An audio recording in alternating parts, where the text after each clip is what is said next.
A new war game tests German reaction time should Russia take advantage of gaps in NATO protections and invade Lithuania, using humanitarian convoys to the Russian enclave of Kaliningrad as a cover.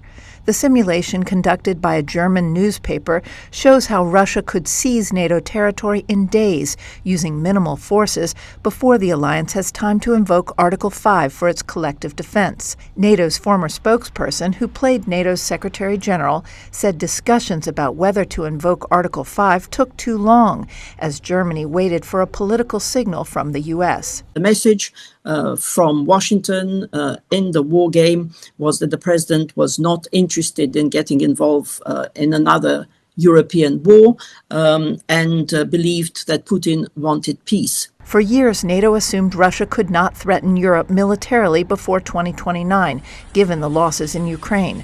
But this simulation found it could happen as soon as October, if a ceasefire in Ukraine is signed, freeing up Russian forces. One NATO expert pointed out the war game forgot to include Lithuania. I think it's an unrealistic war game. What I find most alarming is a sense of not appreciating how much has already been done in the Baltics to shore up security. The German Army's 45th Armored Brigade took charge of a newly activated multinational battle group in Lithuania last week, the German military's first permanent foreign deployment since World War II. Would Russia look at Lithuania with 1,000+ American troops, with a robust and well-exercised Lithuanian military, and say, well, I think it's going to be a piece of cake in the way that it seemed in this war game? The Baltic states are already spending nearly 5% of GDP on defense, following pressure from President Trump and Russia's invasion of Ukraine.